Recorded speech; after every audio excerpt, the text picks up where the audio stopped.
Sales is Therapy is out everywhere. Congratulations, Mr. Jack Frimston.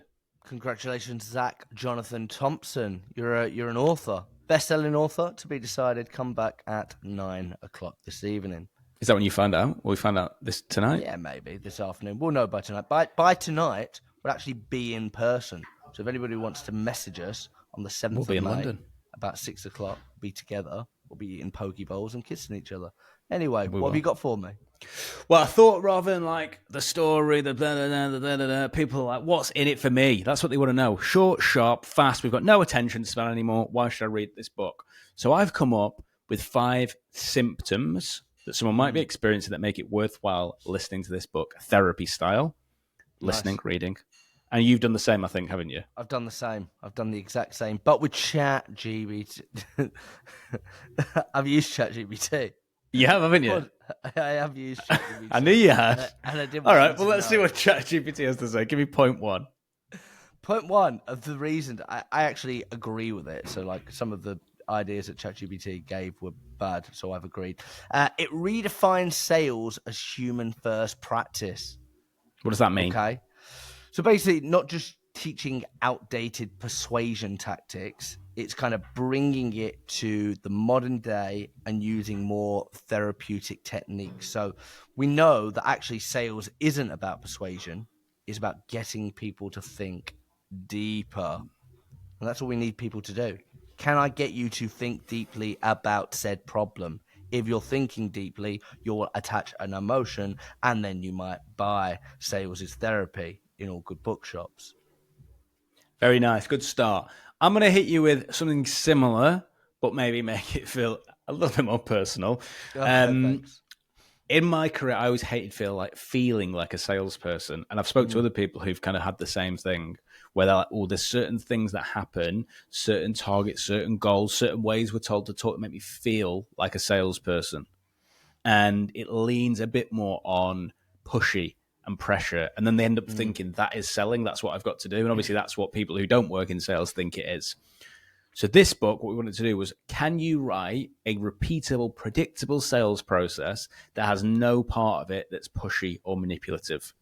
That just, to your point, gets people to focus on, can I get my prospect to think deeply so that they come up with the best outcome for themselves? So this is like if I could have had this at the start of my sales career, at that moment where it's like you feel like a salesperson, just read this, try and think about it a bit differently. Job done. I love it. The next one from me is, we're a big fan of Daniel Priestley, so much that we got him to write the foreword, and he is big on frameworks. And the way our brain works is we don't see in words, we actually see vivid images. So what we've done is we packed the book with frameworks. So like the 4 characters, the evidence shelf, the first aid kit, the lazy river. There's all these different analogies that help you to actually understand the point, rather than boring you to death with science. Framework, slap, bang, tickle. I agree. I think there's a lot of great sales books out there that you can be skipping through looking for where is the bit, where's the practical bit that I use.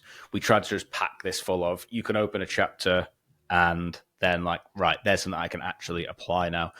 Similar to one of my favorite sales books, whether you want to call it a sales book or not, is Never Split the Difference, for that reason that you can just like bang a chapter open, read through it, and then go, oh, I can just apply that straight away. That's kind of what we were thinking with this one. Right, my point 2 is, if you're someone listening to this and you're wondering, should I buy the book? Your pipeline is full of maybes, right? So you are sick of looking at your pipeline with there's a next steps meeting in there that's been pushed back. I've had the same 2 massive deals that I've been relying on there for the past 12 months. I don't know what to do about them. Using the therapeutic approach, the sales is therapy approach, we're looking for ways to help your prospects reach a very clear, definitive yes or no. So the outcome of reading this and applying this should be that you aren't left with maybes in your pipeline. Hope is completely eradicated and you're left with a yes or a no, because hope never buttered a parsnip. Absolutely. I think that's actually a quote straight out of the book. Well straight done. Out of the book. You must have written it. You want another one? Please. I would say that it's not actually a sales book. I would say it's actually a self-help book. So it will not just help you grow as a seller, it will help you grow as a person. And we're big fans of, can you take a technique or a party trick or whatever it is and apply it in a low stakes environment? So things that you'll learn in the book to get people to open up, to think deeply, you should also be able to use in your everyday life to be a better communicator, better partner, better father, better doctor, whatever you want to be. Really, really nice. All right, well, I'll see that and I'll raise it. My point 3 is, you're tired of low attendance rate for the meetings that you're booking as an SDR. So we span the whole sales process here from end to end. But if you're someone who's thinking, oof, when I'm booking these meetings, the attendance rate is pretty hit or miss, that's probably because you're having surface level conversations. But in your defense, Mr. or Mrs. Listener, you don't have the tools in place to go deeper and have those deeper conversations and uncover the real needs and have real meaningful conversations. This is chock-a-block full of ways to do that. So if it doesn't improve your attendance rate, I'm going to say it right now, you can have your money back.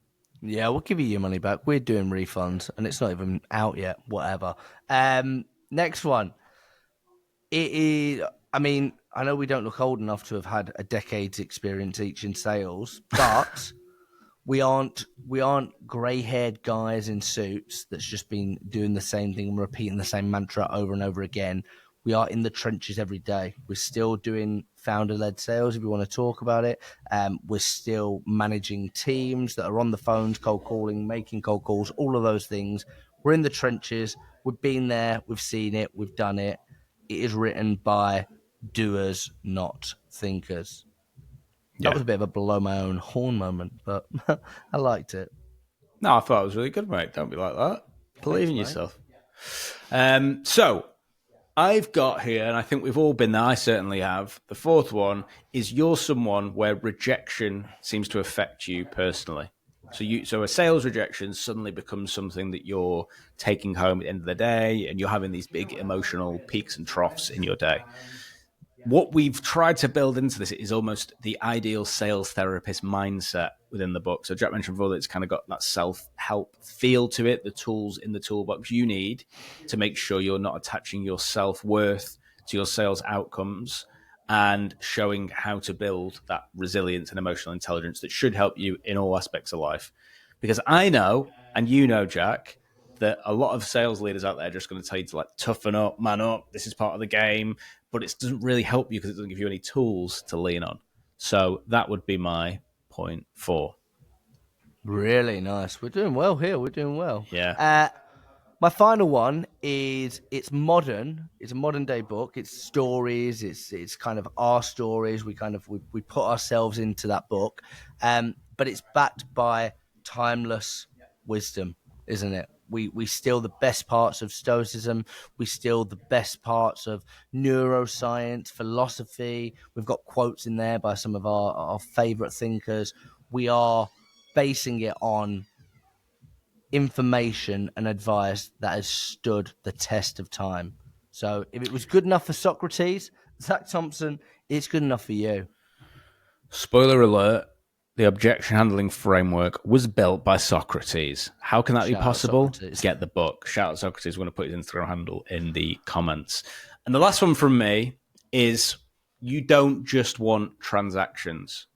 Now, this is an interesting one, right? Because you might be someone who's sat there doing a lot of cold prospecting. You're constantly having to do cold prospecting. And there's a feeling that there might be a smarter way to work to make the most out of every interaction and put yourself in a position where people are coming back to you. So me and Jack have built this framework so that even if it's a no now, it's not a no forever. And there's always the road back for people to come back to you. So you've got this constant influx of referral pipeline, whatever it may be. But we're going to, in this book, demonstrate how you can do that. And I don't want to give away all my secrets, but put it this way, you don't have to take your clothes off. Whoa. There you go. 10 reasons why you should buy our book. If you bought it, thank you. It might have done bits. We might be moving back in with our parents and living off lunch and meat for the rest of our lives. Who knows? But we wrote a bloody book, Zach Thompson. We did. We're going to put the link to buy it in the handle, in the bio, in the description, whatever you call it. Yeah. 10 tips, about 10 minutes. Go and get it. Let us know what you think. Sales is therapy.